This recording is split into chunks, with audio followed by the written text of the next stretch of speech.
Good morning, friends. This is Dr. Abhishek Acharya, MD Ayurveda, क्रिया शरीर subject. आज हम अपने सिलेबस के अंदर जो पेपर 1 एंड पेपर 2 है उसमें आज हम बात करने वाले हैं पेपर 1 के एक टॉपिक के बारे में रिलेटेड टू आयुर्वेदा। उसमें जो सेकंड टॉपिक है सिलेबस के अंदर क्रिया शरीर, क्रिया शरीर जो सेकंड टॉपिक है इसके अंदर डेफिनेशन ऑफ क्रिया शरीर और इम्पोर्टेंस ऑफ क्रिया शरीर एक्चुअली है क्या अकॉर्डिंग टू आयुर्वेदा, वो हमें आज इस लेक्चर में जानने वाले हैं। तो अभी तक हमने जो लास्ट लेक्चर सीरीज़ थी हमारी fundamental of principle of Ayurveda, fundamental principles of Ayurveda, जो हमने ऑलमोस्ट 7 जो उसके पार्ट्स थे उसके बारे में हमने देखा था। तो आज हम जो बात करने वाला इट्स वेरी इम्पोर्टेंट है because specially in context to the examination definitely इसके बारे में कई सारे क्वेश्चंस आते हैं, शॉर्ट नोट्स और जो 2 मार्क्स के क्वेश्चन होते हैं उसके लिए। तो उसमें हमें जो सबसे बेसिक क्वेश्चन पूछा जाता है हर बार ऑलमोस्ट, और वाइवा के अंदर भी शुरुआत अगर करें इससे तो ऐसे क्वेश्चंस बार बार पूछे जाते हैं। तो उसमें ऐसे क्वेश्चंस जो है common, very common question is what is the difference between sharir and shaarir, okay, and what is kriya shaarir. तो ये जो है उसका पर्टिकुलर आंसर हमारे पास होना चाहिए, और डेफिनेटली आयुर्वेद के अंदर इसके एक्सप्लेनेशन के लिए श्लोकास भी अवेलेबल है, तो आपको वो श्लोक भी डेफिनेटली बाय हार्ट करने हैं। तो first thing, importance of knowledge of क्रिया शरीर या शारीरिक क्रिया, ओके। हमें क्यों शारीरिक क्रिया के बारे में जानना है रिलेटेड टू दी आयुर्वेदा। हाँ, यहाँ पे हम ध्यान में रखें कि हम मॉडर्न फिजियोलॉजी के बारे में बात नहीं कर रहे हैं, और मॉडर्न फिजियोलॉजी का एक्शन क्यों जानना है उसका इम्पोर्टेंस अभी यहाँ पे डिस्कस नहीं होगा, और न ही हमारे वो ध्यान में रखना है, ओके। It's associate one. जो मॉडर्न फिजियोलॉजी है वो हमारा सपोर्टिंग फैक्टर है या एसोसिएशन है कि हमारा मेन जो टर्म है क्रिया शरीर यानी कि आयुर्वेदिक फिजियोलॉजी, उसके साथ में हम कोरिलेट करके चलते, इसकी वजह से मॉडर्न पार्ट भी इंक्लूड किया है, ओके। मगर the main purpose to study Ayurveda, और उस पर्पज़ को फुलफ़िल करने के लिए we have to know about sharirik kriya, okay. तो knowledge of the शारीरिक क्रिया is very essential to achieve 2 goals in the Ayurveda, okay, to keep fit and to cure the patient। जो हमारे आयुर्वेद का मेन प्रयोजन है, कौन सा प्रयोजन अगर आपको पता हो, और डेफिनेटली पता होना चाहिए इसके बारे में, ओके। टू कीप फिट यानी कि स्वस्थस्य स्वास्थ्य रक्षणम, okay, and to cure the patient यानी कि आतुरस्य विकार प्रशमनम च। तो ये दोनों गोल जो है आयुर्वेद का उसको फुलफिल करने के लिए हमें we have to study of the sharirik kriya. और जैसे कि अगर लेमन लैंग्वेज में थोड़ा सा बात करें तो अगर कोई भी मुझे डिसीज़ के बारे में जानना होगा तो उससे पहले मुझे नॉर्मल फंक्शन पता होने चाहिए, ओके। तो जैसे कि अगर आप ट्रैफिक रूल्स की बात करें, हाँ, तो ट्रैफिक पुलिस है तभी आपको चालान देती है जब आप वो रूल्स को तोड़ते हो, ओके। तो ट्रैफिक पुलिस को पहले पता होना चाहिए कि नॉर्मल रूल्स कौन से हैं और यहाँ पे कौन से रूल्स तोड़े गए हैं, okay, then only they can find you. इसी जो पूरा प्रिंसिपल है ये हमारे इस पर्टिकुलर आयुर्वेदा के अंदर भी लगेगा, सेम एज इट इज़। तो जैसे कि अगर हमें डायग्नोज करना है कोई पर्टिकुलर पेशेंट को या डिसीज़ को, तो वो हमारे सामने एबनॉर्मलिटी लेके आएंगे, ओके। एबनॉर्मल थिंग हमारे सामने होगी, यानी कि दोष वृद्धि क्षय, धातु वृद्धि क्षय या डिफरेंट टाइप ऑफ टर्मिनोलॉजीज जो है वो यूज़ होगी। तो अभी आपको दोष या धातु के बारे में ही नहीं पता होगा तो आप कैसे उसको आइडेंटिफाई कर पाओगे और कैसे डायग्नोस कर पाओगे, इट्स नियरली इम्पॉसिबल, ओके। जैसे कि आप मॉडर्न जो फिजिशियन होंगे उनको अगर दोष धातु मल ये सारी चीज़ें पूछेंगे तो डेफिनेटली वो कुछ भी नहीं बता पाएंगे, और उसके उनका जो डायग्नोसिस होगा वो उनकी फिजियोलॉजी यानी कि मॉडर्न फिजियोलॉजी के बेस पे होगा। तो ये बहुत बड़ा डिफरेंस है जब आप डायग्नोसिस करते हो बीइंग एन आयुर्वेदिक डॉक्टर या बीइंग एन आयुर्वेदिक वैद्य, आपका एक पर्सपेक्टिव क्लियर होना चाहिए कि आप जो डायग्नोसिस कर रहे हो वो आयुर्वेदिक फिजियोलॉजी एंड आयुर्वेदिक रचना शरीर के थ्रू कर रहे हो। ओके, एनाटॉमिकल थिंग आपको पता होनी चाहिए and the ultimately physiological thing पता होनी चाहिए। Then only you can diagnose the particular disease, particular human being, and then only you can cure the disease. Okay, otherwise आप कभी भी अगर मॉडर्न फिजियोलॉजी के हिसाब से आप डायग्नोज करने गए और उसमें फिर आपको पता नहीं चलेगा, दोष धातु एनिमल के साथ कोरिलेट नहीं कर पाओगे और अल्टीमेटली सिम्टोमेटिक ट्रीटमेंट आपने चालू कर दी, हाँ, जैसे कि OA-NE ये डायग्नोसिस हो चुका है। ओके, तो OA-NE अगर डायग्नोस हो चुका है तो डायरेक्ट आप मॉडर्न जो फिजिशियंस होंगे उनके हिसाब से जो मेडिसिन्स दी जाती है वैसे ही आप मेडिसिन्स देने की कोशिश करोगे, मगर वो मेडिसिन्स होगी आयुर्वेदिक, सिर्फ इतना डिफरेंस रहेगा। ओके, और जैसे कि वो लोग OA-NE को क्योर नहीं कर सकते, वैसे ही आप अगर सिम्टोमेटिक ट्रीटमेंट शुरू करेंगे तो आप भी OA-NE को क्योर नहीं कर पाओगे। ओके, तो ये इट्स वेरी नेसेसरी, क्योंकि वो लोग भी कैल्शियम देंगे, आप भी कैल्शियम दोगे, मगर इट्स आयुर्वेदिक मेडिसिन्स। वो लोग भी पेन किलर देंगे, आप भी पेन किलर दोगे आयुर्वेदिक, जैसे कि महायोगराज, गूगल एंड ऑल। तो ऐसे अगर डायरेक्ट मेडिसिन्स देना आपने शुरू कर दिया विदाउट नोइंग कि उसका पॉजिटिव फैक्टर कौन सा है, निदान कौन सा है, दोष धातु, दोष सदृश्य सम्मूर्छना कैसे हुआ, संप्राप्ति कैसे हुई, तो आप संप्राप्ति विघटन नहीं कर पाओगे। ये सारे टर्मिनोलॉजी आप आगे जाके पढ़ोगे सेकेंड थर्ड ईयर के अंदर। तो संप्राप्ति विघटन नहीं होगी तो definitely according to Ayurveda reversal of the disease नहीं होने वाला। ओके, और संप्राप्ति जानने के लिए पहले आपको फिजियोलॉजी जानना होगा, यानी कि आयुर्वेदिक फिजियोलॉजी जानना होगा, नॉर्मल स्टेट ऑफ दोष धातु, मल एंड स्रोतस एंड काफ़ी सारी चीज़ें जो है, मन, आत्मा, शरीर, निंद्रा, स्वप्न। तो ये जो बेसिक चीज़ें हैं वो हमें जानना, it's very essential thing to diagnose the particular disease. Okay, तो इसीलिए हमें ये शारीर क्रिया या क्रिया शारीर जो है वो पढ़ना है। तो फर्स्ट थिंग, डेफिनेशन ऑफ शारीर, तो शरीरस्य अधिकृत्य कृतम तंत्रम शारीरम, यानी कि जो तंत्र यानी कि स्क्रिप्चर। ओके, तो जो स्क्रिप्चर के अंदर शरीर के बारे में एक्सप्लेनेशन दिया गया हो। ओके, शरीर यानी कि बॉडी, ह्यूमन बॉडी के बारे में एक्सप्लेनेशन दिया गया हो, that's called as a shaarir. Okay, तो ये डिफरेंस ध्यान में रखें। शारीर इसको कहा जाता है जहाँ पे इंफॉर्मेशन जो है ह्यूमन बॉडी की हमें मिलती है। एंड शरीर का डेफिनेशन क्या होगा, तो तत्र शरीरम नामम चेतना अधिष्ठान भूतम पंच महाभूत विकार समुदायात्मकम समयोगवाही। ओके, यानी कि हमारा शरीर कैसे बनता है और शरीर किसे कहेंगे, तो जो चेतना अधिष्ठान यानी कि आत्मा से युक्त हो। ओके, चेतना यानी हमेशा हमें आत्मा के साथ कोरिलेट करना है उसे। चेतना अधिष्ठान भूतम, जो चेतना का अधिष्ठान है यानी कि आत्मा का अधिष्ठान है, यानी कि लाइवलीनेस जो हमारे बॉडी के अंदर रहती है। Okay, without liveliness definitely called as a death और द डेड पर्सन। तो चेतना अधिष्ठान भूतम, तो जिसके अंदर चेतना रहती है। पंच महाभूत विकार समुदायात्मकम संयोगवाही, यानी कि पंच महाभूत जो है उसका विकार, यानी कि विकार it doesn't mean it's wrong word और लाइक दिस। विकार को हम रॉन्गली परसेप्ट नहीं करेंगे।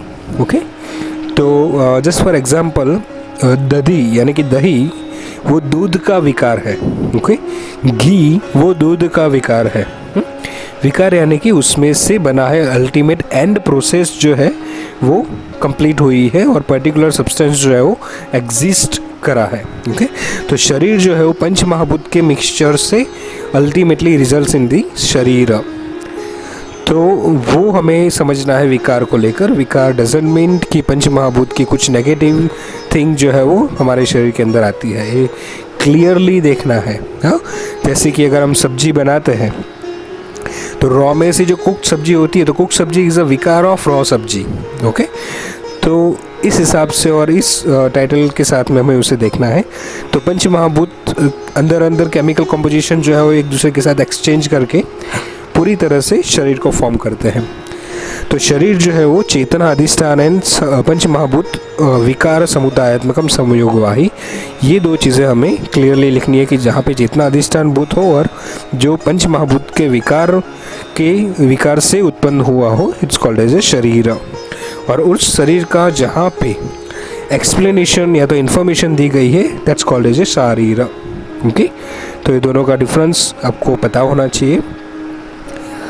निरुक्ति शीर्यते तत् शरीरम, ओके, जो ग्रेजुअली क्षीण हो रहा है, ओके, उसको हम शरीर बोलेंगे। यानी कि डे बाय डे हमारे सेल्स जो रहते हैं वो श्रेड होते रहते हैं, हमारे बॉडी में से डेड होते रहते हैं, और एक सेल की पर्टिकुलर लाइफ है कि इतने दिन तक वो जिंदा रहता है, तो उसके बाद में डेफिनेटली वो शेड ऑफ हो जाएगा। तो दैट्स कॉल्ड एज शीर्यते। ओके, तो शीर्यते तत् शरीरम। तो अगर हमने उसको ये शीर्यते वाली प्रोसेस यानी शेड ऑफ होने वाली प्रोसेस को अगर ध्यान में नहीं रखा, ओके, तो अल्टीमेटली डेफिनेटली हमारा जो डेथ है यानी कि डेथ जल्दी से हो जाएगी। तो ये हमें क्लियर रखना है। शीर्यते तत् शरीरम, उसको कैसे संभाला जाए, दैट्स कॉल्ड एज ए स्वास्थ्य से स्वास्थ्य रक्षणम। ओके, इसीलिए वो कहा गया है कि स्वस्थता वो हमेशा एज इट इज़ नहीं रहती अगर आप उसके ऊपर थोड़ा सा एफर्ट्स न डालो। ओके, अगर आप हेल्दी हो डजंट मीन आप ऑलवेज हेल्दी रहोगे। अगर कुछ आपने हेल्थ के लिए जो एफर्ट्स डालने चाहिए, यानी कि सुबह जल्दी उठो, एक्सरसाइज करो, खाना ध्यान से खाओ, ये सारी चीज़ें अगर नहीं करी तो डेफिनेटली वो हेल्दीनेस जो है वो लॉन्ग टाइम तक नहीं रहेगी। बिकॉज द शरीर का जो डेफिनेशन है वो क्लियरली इंडिकेट करता है, अगर आपने ध्यान नहीं रखा शरीर का तो it leads to the different type of diseases. Okay, इसीलिए उसे बोला जाता है शीर्यते तत् शरीरम। ओके, तो human body is that which is conglomeration of 5 elements and the chetana or the atma. It has to undergo wear and tear. Okay, this wear and tear is the physical body takes place constantly from the birth to the death. Degeneration is faster as the age advances. Okay, तो ये जो शीर्यते वाला process है वो धीरे धीरे fast होता रहता है। जैसे ही आप एजेड अवस्था में या तो वृद्धावस्था में जब पहुंचते हो तो वो शीर्यते वाले प्रोसेस जो है वो थोड़ा सा फास्ट हो जाता है। और इसीलिए वायु का एज वो पर्टिकुलरली माना गया है, जस्ट बिकॉज वायु जो है वो ये शीर्यते वाले प्रोसेस को इनिशिएट करता है ज़्यादा लेवल पे। ओके, तो कहीं भी अगर डीजनरेशन हो रहा है शरीर के अंदर तो वी हैव टू सी कि there is a role of vayu is there. Okay, तो सेकेंड वन इज़ क्रिया। तो अभी हमने शरीर की बात की, शारीर की बात की और शरीर की बात की, दोनों हमें ध्यान में रखना है। देन सेकेंड वन इज़ क्रिया, मूवमेंट और द एक्टिविटीज़। तो उसके लिए भी डेफिनेशन चरक विमान स्थान के अंदर 8th चैप्टर 77 श्लोका। उसके आगे जो हमने श्लोक बोला था तत्र शरीरम नामम, दैट इज़ द चरक शरीर स्थान 6th चैप्टर 4th श्लोका। तो क्रिया के लिए डेफिनेशन जो है वो प्रवृत्तिस्तु खलु चेष्टा कार्य अर्थ स एव क्रिया कर्म यत्न कार्य समारंभश्च। ओके, तो एनी मूवमेंट और activity done for the particular time is called as a pravritti और kriya. Okay, which has synonyms like kriya और कर्म। तो प्रवृत्तिस्तु खलु चेष्टा कार्यार्थ। ओके, तो कुछ करने के लिए कार्य अर्थ यानी कि there is a cause behind this particular action. Okay, च इष्टा यानी कि शुरुआत। ओके, च इष्ट यानी शुरुआत करना। तो प्रवृत्तिस्तु खलु चेष्टा कार्यार्थ, तो जो एक्टिविटी मूवमेंट और ऐसी क्रियाएं जो शुरू होती है for the particular cause, that's called as a kriya और द कर्म और द यत्न। ओके, इसीलिए अगर एक्स्ट्रा एक्टिविटीज़ और तो एक पर्टिकुलरली कॉन्सेंट्रेटली एक्टिविटी अगर होती है तो वी कैन से दैट प्रयत्न। ओके, यत्न प्लस अभी आगे अगर लग जाएगा तो इट्स कॉल्ड एज अ प्रयत्न, मीन्स कॉन्सेंट्रेटली समथिंग इज डूइंग। तो any movement or the activity done for the particular time is called as a pravrutti, which has synonym like kriya and the karma. Okay, there are various meaning of the word kriya. Example: treatment, procedure, shat kriya kala, 6 stages of the pathogenesis, various actions like utkshepana, apakshepana, akunchana, prasarana, etc., and the various other actions of the body like speech, psychological functions, etc. Okay, and direction and the speed of the doshas. तो ये जो चीज़ें हैं वो action बोली जाती है. Now we move forward to the third word that's called as a विज्ञान. Okay, शरीर क्रिया विज्ञान और द क्रिया शरीर विज्ञान. तो यहाँ पे भी दो जो है शब्द का मिलन है, जैसे लाइक कि संधि विच्छेद अगर हम करें तो वी प्लस ज्ञान. वी means vishesh, okay, extraordinary, extra thing, and gyan यानी कि knowledge, to perceive some knowledge with the extraordinary intellect power. Okay, तो that's called as a vijnana. Okay, it's not actual science and we directly just उसको translate कर देते हैं कि science कहा जाता है. Not exactly we can say science, but that knowledge which makes you think, or which makes you the proper thinking process और दी thought process जो है वो बियॉन्ड दी इंटेलेक्चुअल थिंग आपको ले जाए. ओके, जहाँ से हमारी इंटेलेक्चुअल थिंग शुरू करती है सोचना, या तो इंटेलिजेंस हमारी सोचना शुरू करती है, जिसमें हमें और ज़्यादा कंसंट्रेशन चाहिए, और ज़्यादा मन का इन्वॉल्वमेंट चाहिए. दैट्स कॉल्ड एज अ विज्ञान. ओके, तो शरीर क्रिया विज्ञान explain the different body elements like दोष धातु मल and study important physiological process like digestion, circulation, respiration, etcetera. इसीलिए इसे शारीरिक क्रिया विज्ञान कहते हैं कि जिसमें हमें और ज़्यादा कॉन्सेंट्रेटली जो है वो पढ़ने की ज़रूरत होती है. तो that's why it's Ayurveda also called as a vigyan, Ayurveda विज्ञान. तो लाइफ साइंस के बारे में आपको एक डिटेल्ड वे में जानने के लिए कोशिश करना है. Okay, now practical utility of the शरीर क्रिया विज्ञान. तो हमने जो ऑलरेडी बात करी, जो हमारे आयुर्वेद का प्रयोजन है स्वस्थ से स्वास्थ्य रक्षणम, इट्स अ फर्स्ट थिंग जो आप उसके अंदर एक्सप्लेन कर सकते हो, प्रैक्टिकल यूटिलिटी ऑफ द शरीर क्रिया विज्ञान. After understanding the composition, properties, functions of the important body elements like dosha, dhatu, mala, shrotasas, atma, nindra, then mana, ये सारी चीज़ों के जब बारे में जानने के बाद the physician can give guidance regarding how a person can maintain the balanced condition of these elements. Okay, तो जैसे कि अगर आप दोष के बारे में जानते होंगे तो उसके थ्रू फिर आप जान पाओगे कि दिनचर्या के अंदर आपको क्या एडवाइस करनी है पर्टिकुलर पर्सन को.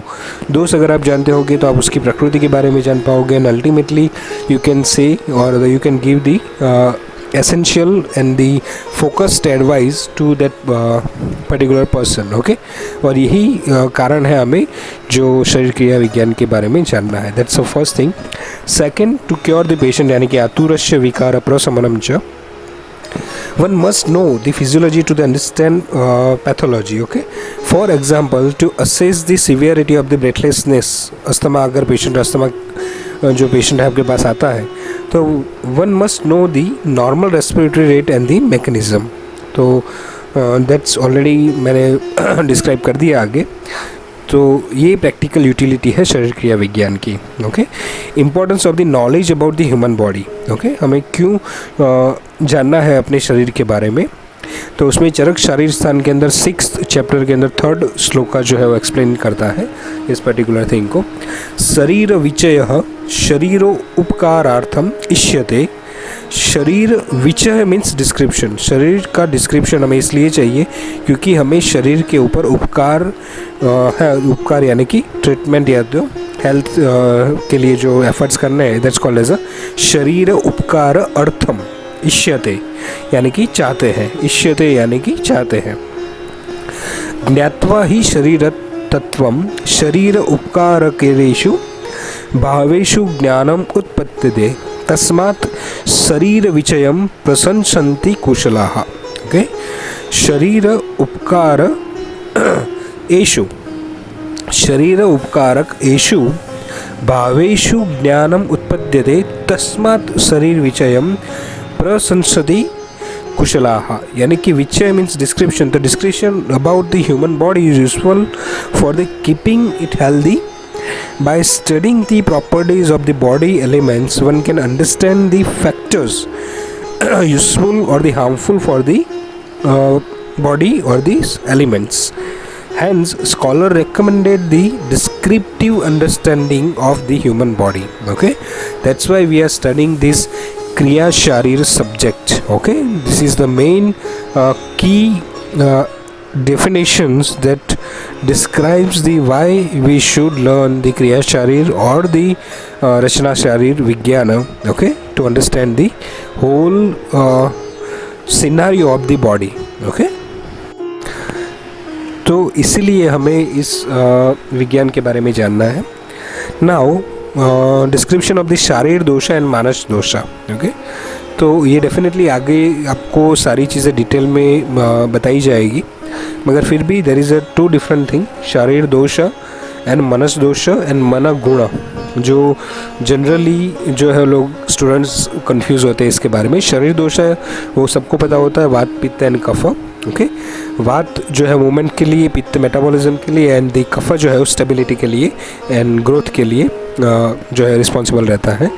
देन साइकोलॉजिकल एलिमेंट्स जो है यानी कि दोष, हाँ, उसके अंदर दो ही दोष जो है वो लिखे गए हैं, दैट्स रज एंड तम. स्टूडेंट्स को ये पता होना चाहिए सत्व इज़ नॉट अ मनस दोष. ओके, सत्व इज़ अ गुण, इट्स नॉट अ दोष.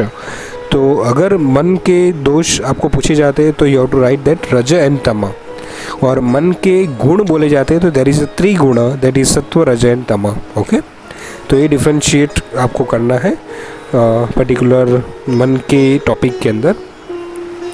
तो साइकोलॉजिकल लेवल पे भी हमें सत्व रज तम और उसकी रिस्पॉन्सिबिलिटी स्टेबिलिटी जो है वो देखनी है. जैसे कि sattva is responsible for the stability and the peace, rajas is responsible for the movement and the activity, and tamas is the responsible for the inertia or the control of the activities. Okay, there is very less chance to get disturbed in sattva element, but raja and tamas are always in a flux. वो definitely ज़्यादा हो सकते हैं या तो कम हो सकते हैं, और उनकी वजह से जो है वो हमारे शारीरिक दोष भी डिस्टर्ब हो सकते हैं.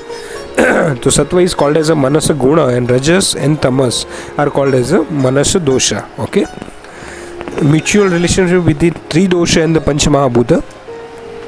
तो ये भी अगेन सारे जो रिलेशनशिप विद दी पंच महाभूत एंड ऑल वो आगे डेफिनेटली आपको पढ़ाए जाएंगे, मगर इन शरीर क्रिया विज्ञान जो बेसिक हमारा टॉपिक है उसके अंदर भी आपको थोड़ा सा ब्रीफिंग मिलेगा. ओके, तो जो वायु जो है पंच महाभूत यानी कि 5 बेसिक एलिमेंट्स है. वायु इज़ कंपोज्ड विद द वायु एंड आकाश महाभूत.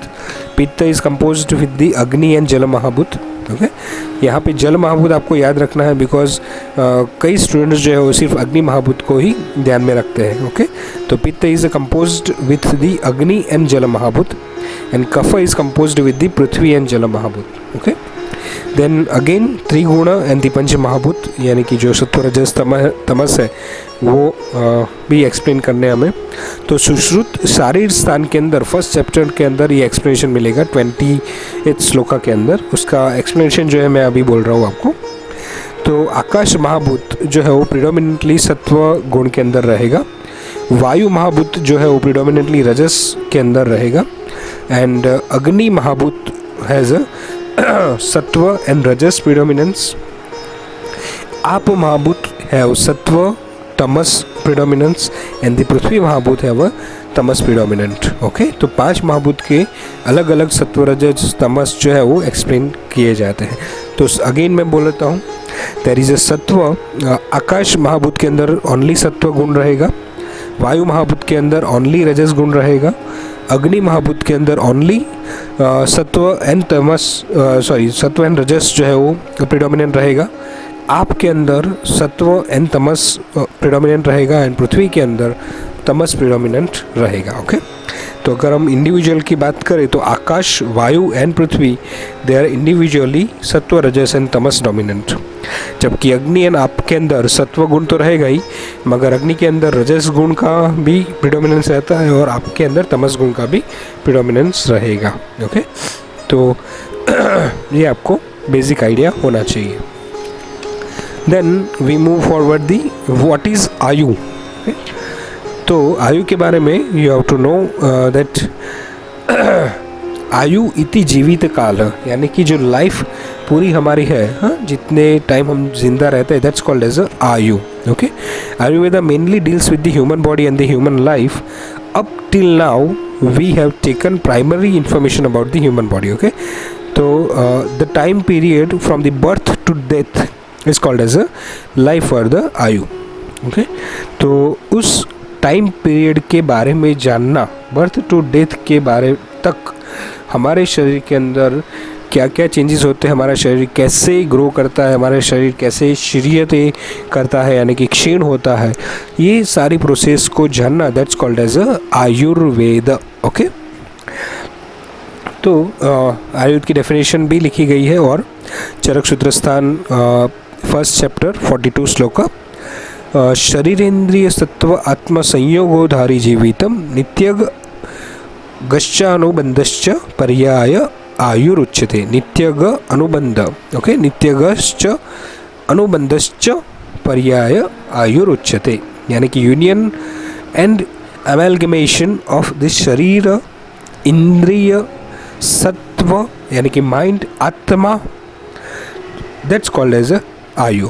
ओके, तो जिसके अंदर शरीर, इंद्रिय, सत्व एंड आत्मा, ये चारों का कॉम्बिनेशन है, that's called as ayu. Okay, उसके सिनोनिम भी बोले गए हैं, दैट इज धारी, जीवित, नित्यग एंड अनुबंध. ओके, ये चार जो है वो उसके सिनोनिम है आयु के. तो एक एक सिनोनिम जो है हम एक्सप्लेन करेंगे.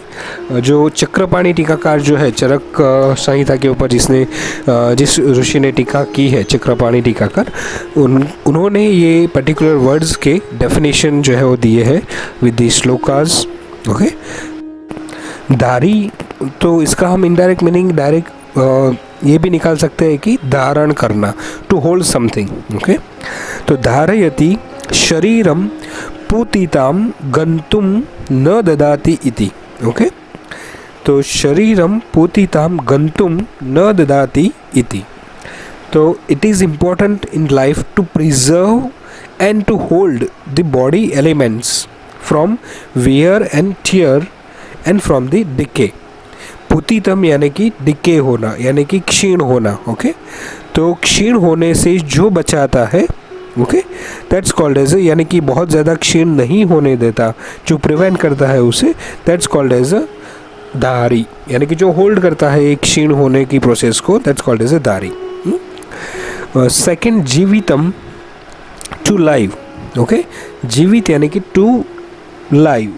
जीवयति प्राणान धारयति इति. जीवयति प्राणान धारयति इति. So in the life, the living process is important. For this matter, preservation of prana is essential. Prana means the life force, okay, the energy necessary for the living. Food, air, water can be considered as external life forces, and mind and soul principle can be called as internal forces, or the life force, or the internal prana. Okay, life can be sustained with the proper condition of these two types of the life processes.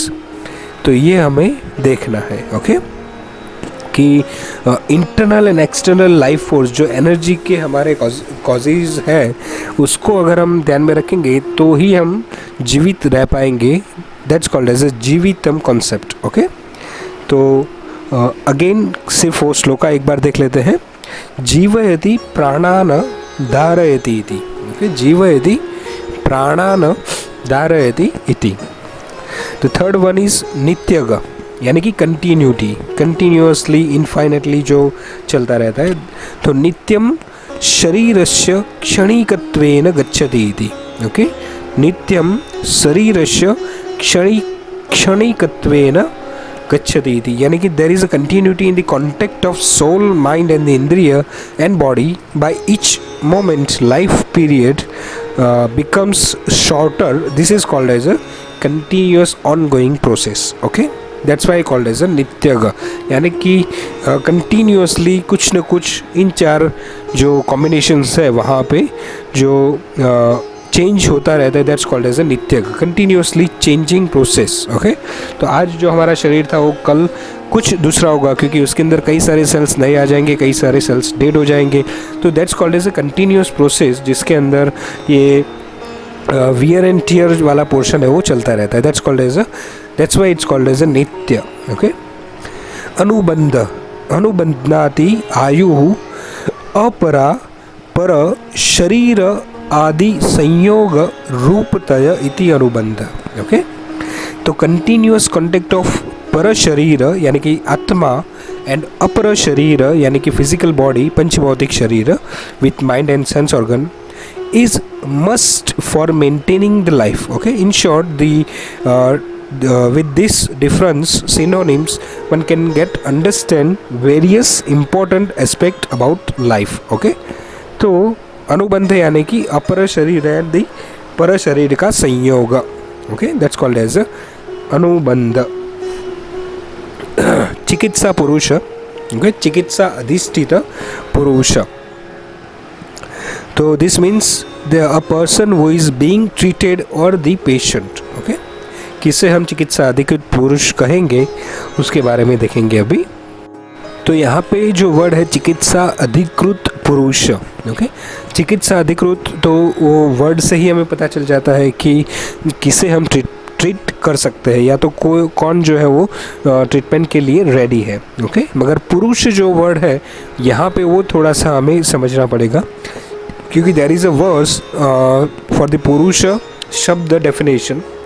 पुरुष शब्देन च इह सामान्येन प्राणिवाचिना अपि प्रकरणान् मनुष्य रूप एव पुरुष उच्यते, यानी कि सिर्फ मनुष्य रूप यानी कि ह्यूमन बीइंग के लिए पुरुष शब्द जो है वो इस्तेमाल नहीं होता है। वो animal and the plant kingdom जो लिविंग बीइंग है इस यूनिवर्स के अंदर, जो भी लिविंग बीइंग, उसको हम पुरुष वर्ड से एक्सप्लेन कर सकते हैं। ओके, यही यहाँ पे वो उसका एक्सप्लेनेशन है। और इसीलिए there is a sub branches in the Ayurveda called as a hasti Ayurveda, hastya vriksha Ayurveda, यानी कि agriculture science and the elephant science. Okay, वहाँ पे जो एलिफेंट्स की जो है वो देखभाल की जाती है और उसकी ट्रीटमेंट की जाती है। But in a present context we are restraining this meaning of a purusha as a human being. Okay, तो अभी हम जो बात करने वाला है, because we are studying the science for the human beings. Okay, तो यहाँ पे हम पुरुष का मतलब सिर्फ ह्यूमन बीइंग लेंगे, ये एक क्लियर करना है। तो आपको डेफिनेटली ये थोड़ा सा अगर एक्स्ट्रा एक्सप्लेनेशन आप कर सकते हो जब वाइवा में अगर क्वेश्चन पूछा जाए, तो definitely you can get a good impression on the that examiner. Okay, तो ऑलरेडी हमने षड धात्वात्मक पुरुष के बारे में बात करी है, दैट वी कैन से अ चिकित्सा अधिकृत पुरुष। ओके, तो खादयश्चेतना षष्ठा धातवः पुरुष स्मृतः।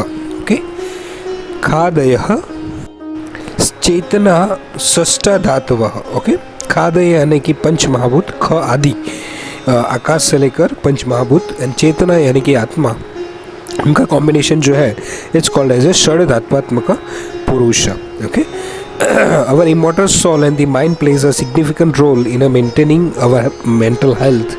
All these things add life to a person. The entire physiological activities takes place smoothly only if all the above mentioned elements are in a proper balance. Okay, तो ये ध्यान में रखना है, और इसीलिए इसे चिकित्सा अधिकृत पुरुष जो है वो कहा जाता है। Due to materialistic and the modern living conditions, man is facing excessive stress. Okay, which is leading to increasing the psychosomatic symptoms or the psychosomatic diseases. Okay, तो यहाँ पे जो है वो मन का भी इम्पोर्टेंस जो दिया गया है। Then human body is composed of the 5 elements, and the food that we eat is also Panchmahabhutik. Hence we can treat deficiency of any element with the appropriate food. For the example, osteoporosis, earth element is deficient, and therefore patient is advised food of earthly quality like food containing the calcium. Okay, तो ये था षड धात्वात्मक पुरुष। Second one is त्रिधातुक पुरुष, सत्व आत्मा शरीरम च त्रयम एतत् त्रिदंडवत् लोकस्तिष्ठति संयोगात् तत्र सर्वम प्रतिष्ठितम। यानी कि जो सत्व यानी कि मन, माइंड, आत्मा, सोल एंड शरीर is the physical body. Okay, ये तीन चीज़ जो है वो हमारे पिलर्स है और द ट्राइपॉड है हमारी लाइफ के। ओके, अगर इन तीन चीज़ों को हमने ध्यान में रखा तो definitely we can move forward and हमारी जो हेल्थ है वो सस्टेनेबली कर पाएंगे। ओके, तो many problems dwells only in the mind. Okay, तो यहाँ पे आयुर्वेद पहले से ही माइंड के ऊपर ज़्यादा से ज़्यादा फोकस कर रहा है, बिकॉज उसकी वजह से ही हमारे शरीर के यानी कि फिजियोलॉजिकल एक्शन जो है वो चेंज हो सकते हैं। इसका इम्पोर्टेंस काफ़ी ज़्यादा जो है वो हर जगह पे दिखा गया और इसीलिए शरीर क्रिया के अंदर हमें मन के बारे में भी पढ़ना है और आत्मा के बारे में भी पढ़ना है। और उसके आगे आप definitely it's a topic of research. जो आगे कोई एमडी करना चाहता है तो डेफिनेटली आप मन और इसके ऊपर अगर रिसर्च करोगे तो वो काफ़ी अच्छी एक नया ट्रेंड जो है वो हम शुरू कर सकते हैं। Okay, that's my personal opinion. So मन को ऑलवेज हमें ध्यान में रखना है जब भी हम ट्रीटमेंट वगैरह करते हैं। तो त्रिधातुक पुरुष भी जो है वो चिकित्सा अधिकृत पुरुष कहा जाता है। The mind and body are intimately related to each other. Okay, hence while the examination the patient body and the mind should be constituted as a single unit। और आप दोनों को इक्वल जो है वो थोड़ा सा भार देके उसे एग्जामिन करने की कोशिश करनी है। Okay, The third one is a Chaturvimshatik Purusha. This means the Purusha is composed of 24 elements. Okay, जिसमें कौन कौन से 24 elements रहेंगे? That's called as a self ego, यानी कि अहंकार, 5 ज्ञानेंद्रिय, 5 भौतिक एलिमेंट यानी कि पंच महाभूत, 5 कर्मेंद्रिय, 5 तन्मात्रा एंड हमारा मन। ओके, एंड दी प्रकृति एंड पुरुष जो सबसे पहले आएंगे, जिससे अहंकार का जन्म होगा। अहंकार, उससे पहले महत। तो ये सारी चीज़ें जो है वो चतुर्विंशतिक पुरुष को कही जाती है। राशि पुरुष, fourth one is the word rashi means the group which treating any person while treating any person we have to give the thought for the all the elements in the group। त्रिधातुक और षड्धात्वात्मक या तो चतुर्विंशतिक we have to see। तो ये combination of the whole त्रिधातुक षड्धात्वात्मक चतुर्विंशति पुरुष it's called as ए राशि पुरुष। Okay, तो राशि पुरुष को भी अलग से डिफाइन किया हुआ है और हर एक जो यहाँ पे अलग अलग टाइप्स दिखाए पुरुष के, तो वो अल्टीमेटली हमें डिफरेंट पॉइंट ऑफ व्यू देते हैं, डिफरेंट एक परसेप्शन देते हैं कि कौन सी चीज़ों में किसका इम्पोर्टेंस हमें ज़्यादा देखना है। Okay, then fifth one is a sanyog purush. Okay, rashi purush is also called as a sanyog purush. संयोग यानी कि कॉम्बिनेशन ऑफ त्रिधात्वात्मक, षड्धात्वात्मक और चतुर्विंशतिक पुरुष। तो इसको हम संयोग पुरुष को भी वो भी कह सकते हैं। Then move forward to the karma purush. Our soul is eternal where at the physical body is mortal। Okay, तो ये दोनों चीज़ें हमें ध्यान में रखनी है। आयुर्वेदा ऑल्सो एक्सप्लेन द कर्म और the rebirth theory। The word karma means deed। When the soul enters the combination fertilized ovum and the subtle body containing 4 elements in the mind, it brings past deeds with it also। okay? यानी कि जो भी आत्मा हमारे ovum के अंदर, जो fertilised ovum है उसके अंदर आएगी, तब उसके साथ में उसके डीड्स यानी कि कर्म भी उसके साथ में आएंगे। ओके, और इसीलिए कर्मा थियोरी जो है वो जानना बहुत ज़रूरी है इन रिलेट विद दी शरीर क्रिया विज्ञान and the Ayurveda. Okay, because आगे जाके आप ऐसे निदान भी देखोगे certain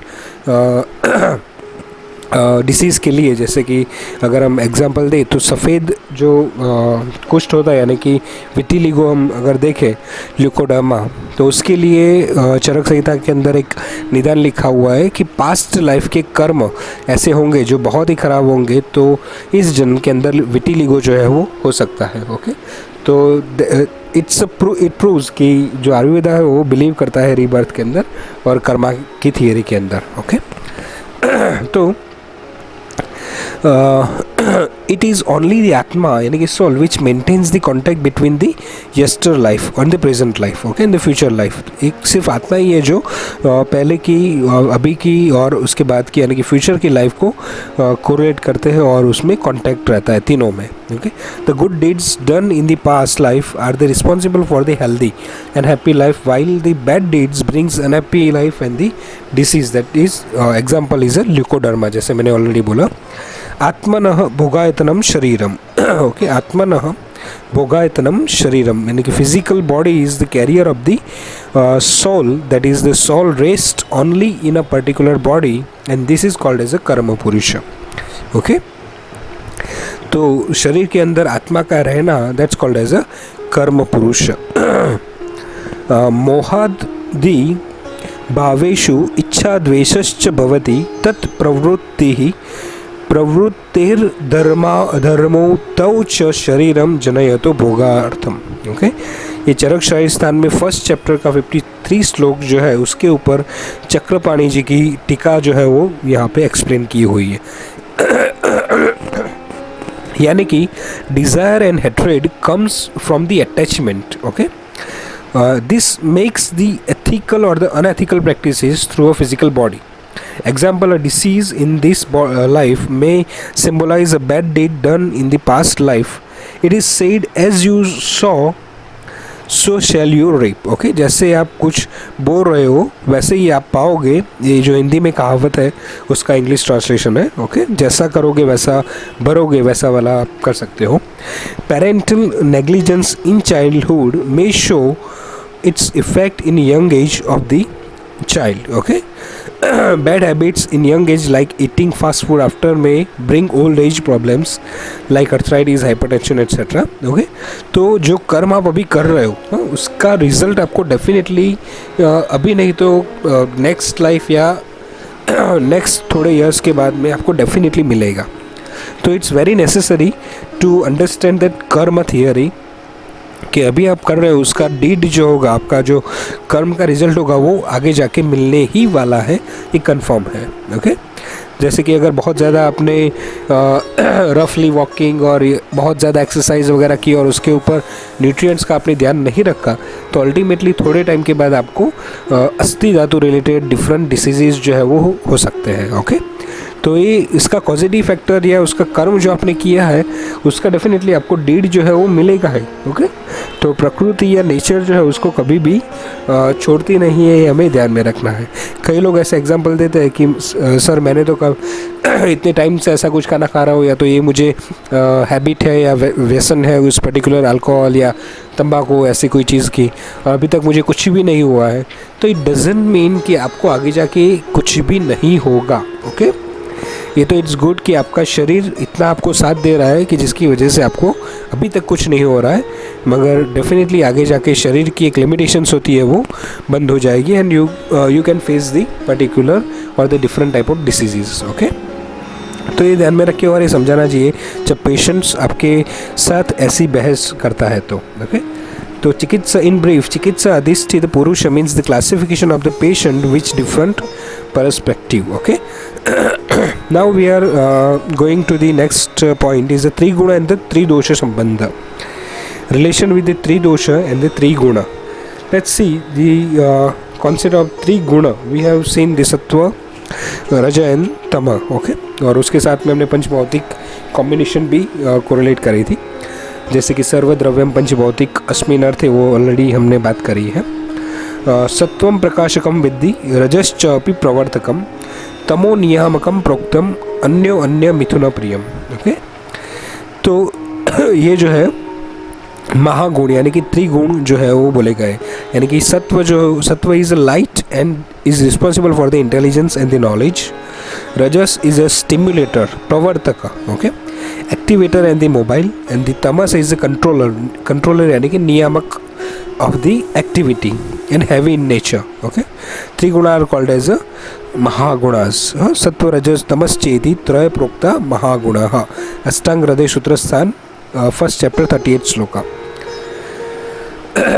So we have to see this new conception is due to the intelligence or in the brain. This is the sattva property. Rajas quality is responsible for the execution of the programming, that is activity of creation. Tamas quality is responsible for the stopping the activity at the expected moment. Okay, this is the controlling mechanism, यानी कि brake system. तमस को हम brake system के through कर सकते हैं. जैसे कि हम कोई ड्राइव कर रहे हो, कोई पर्टिकुलर वाहन या जो है, तो उस ड्राइविंग के दौरान जो चाबी से इग्निशन होता है, दैट्स कॉल्ड एज अ सत्व.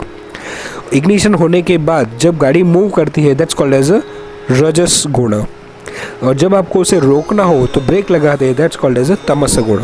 अगर ऐसे समझेंगे तो ही उसकी पॉजिटिवनेस हमें ध्यान में रखनी है. ओके, यहाँ पे जब भी गुण के बारे में बात की जाती है तो हमेशा वहाँ पे पॉजिटिव थिंग, ये 3 गुणों की एक्सप्लेन करनी है, नॉट दी उसकी नेगेटिव थिंग.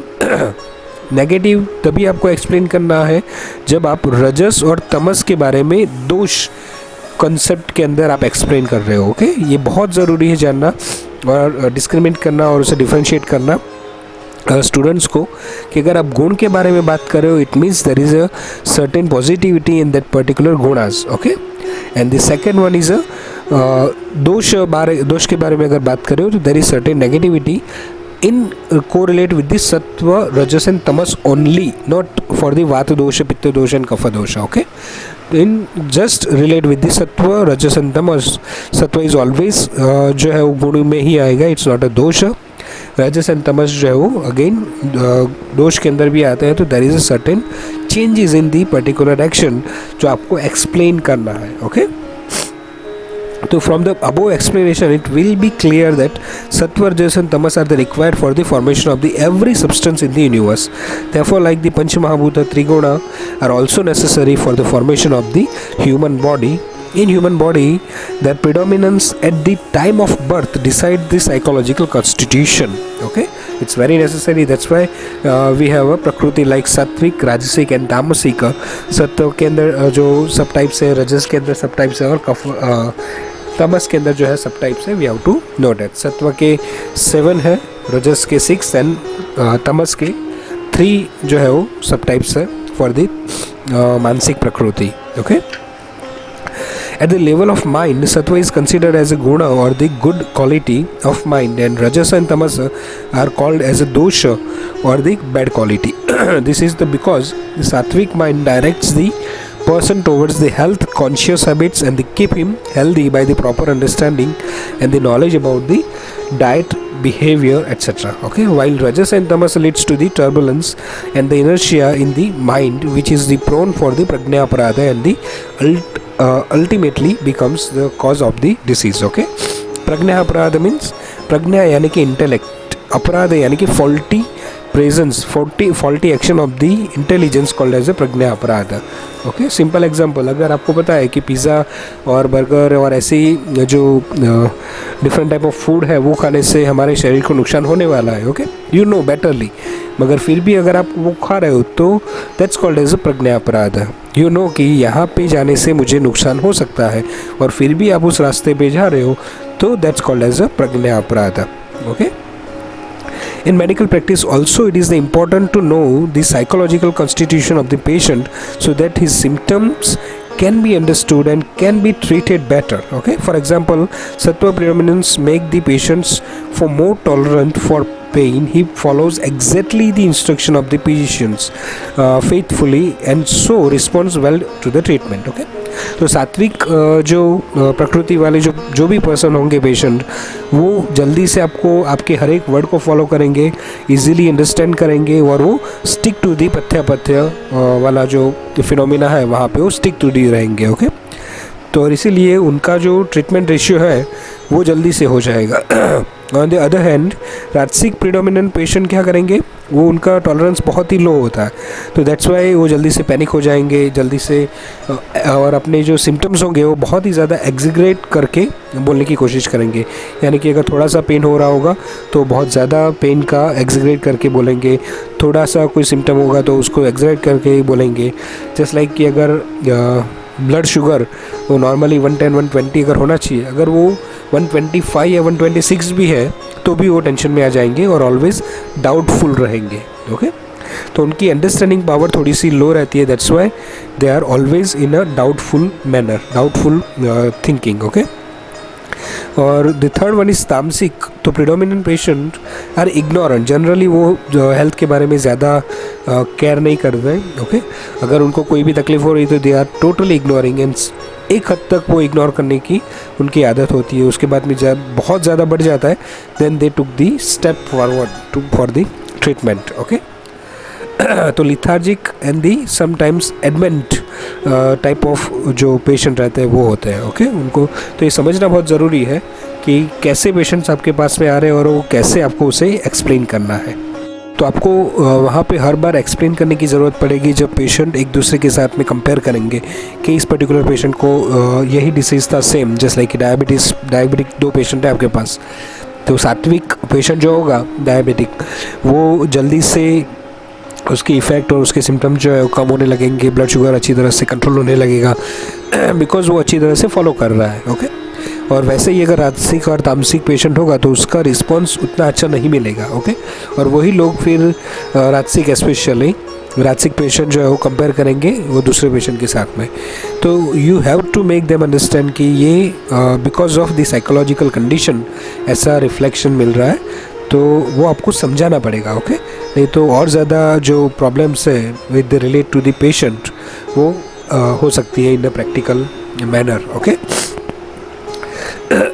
तो in short triguna can be responsible for the curiosity, activity and the stoppage of the activity. Okay, तो उसके बाद में लॉ ऑफ प्रिडोमिनेंस, यानी कि ये भी हमेशा ध्यान में रखना, व्यपदेशस्तु भूयसा, यानी कि कौन सी चीज़ कहाँ पे प्रिडोमिनेंट है you have to identify. Okay, वातिक, पित्तिक और कफिक प्रकृति में कौन सा दोष जो है प्रिडोमिनेंट है, पंच महाभूत के अंदर कौन सा दोष प्रिडोमिनेंट है, और सत्व रज एंड तमः गुण के अंदर कौन सा गुण प्रिडोमिनेंट है।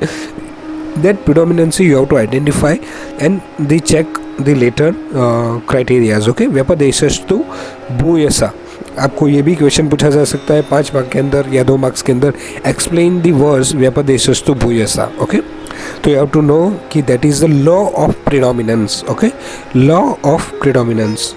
Then now we compare with the sattvarajas tamas with the vata pitta and kapha. Okay, तो देयर इज अ वर्ड्स पवनः रजो गुणमयः पित्तम सत्व गुणो उत्तरान कफः तमो गुणाधिकः, यानी कि पवन जो है वो रज गुणमय है, यानी कि रज दोष वात के अंदर ज़्यादा होगा। ओके, मगर it associate with the sattva also. Okay, there is always second sattva is there जो हमेशा तीनों दोषों के अंदर रहता है, मगर प्रिडोमिनेंस जो है वो हमें ध्यान में रखना है। पित्तम सत्व गुण उत्तरान, पित्त जो है वो सत्व गुण उसमें जब सबसे ज़्यादा रहता है, मगर अगेन उसके अंदर रजस भी रहता है। कफ तमो गुण अधिकान, यानी कि कफ के अंदर तम गुण अधिक रहेगा, मगर उसके साथ में एसोसिएशन में सत्व गुण भी रहने वाला है। और दैट्स वाई पित्त सिमिलरिटीज़ त्रिगुण और त्रिदोषास के अंदर, पित्त एंड रजस सत्व के अंदर फायर, लाइट एंड नॉलेज, वात के अंदर mobility and the stimulator, and कफ के अंदर stability and the inertia. Okay, तो ये जो थे वो relation with the triguna and the tridoshas वो आपको एक्सप्लेन करना है। Okay, now relation with the tridoshas and the 6 taste, तो उसमें भी आपको उसकी वृद्धि क्षय के साथ में कोरिलेट करना है, जो आगे जाके आपको जो अलग अलग डिसीज़ के अंदर जो है वो आपको हेल्प कर सकता है। ओके, तो first there is a 6 rasas are there, मधुर, अम्ल, लवण, कटु, तिक्त, कषाय। ओके, तो उसके अंदर पहले 3 जो दोष है मधुर, अम्ल एंड लवण, वो वायु को कम करते हैं, यानी कि वायु को क्षय करने के लिए वो ज़रूरी है, यानी कि वायु को बैलेंस करने के लिए। ओके, देन लास्ट 3 वाले जो है वो कटु, तिक्त एंड कषाय, वो कफ को कम करने के लिए और कफ को बैलेंस करने के लिए ज़रूरी है। एंड देन पित्त को बैलेंस करने के लिए मधुर, तिक्त एंड कषाय। ओके, तो ये 3 चीज़ें आपको ध्यान में रखनी है। अगेन मैं रिपीट कर रहा हूँ, क्षय के लिए टेस्ट विच कॉज द क्षय ऑफ पर्टिकुलर दोष, वात मधुर अम्ल लवण, पित्त मधुर तिक्त कषाय एंड कफ कटु तिक्त कषाय। ओके, तो उसके ऑपोजिटली जितने भी 3 दोष रहेंगे वो वृद्धि के लिए जवाबदार होंगे। तो वात वृद्धि इज वात कटु तिक्त कषाय, पित्त कटु अम्ल लवण एंड कफ मधुर अम्ल लवण, इससे उसकी वृद्धि होगी। ओके, तो this is the whole description about our sharir kriya vigyan topic.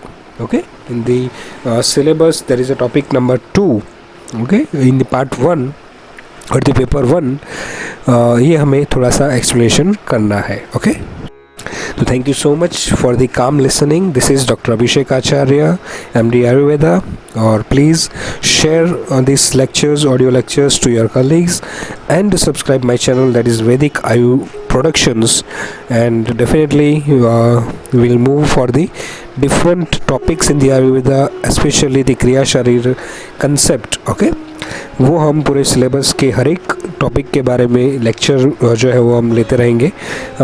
आप स्टे ट्यून रहना इस चैनल के साथ में, आपको डेफिनेटली आगे कुछ ना कुछ नया मिलता रहेगा, डिफरेंट वीडियोस आपको मिलते रहेंगे, एंड डेफिनेटली वो जो है आपका एक आयुर्वेदिक नॉलेज वो क्लियर होता रहेगा। तो thank you so much for this whole lecture. Okay, and best of luck, have a good day.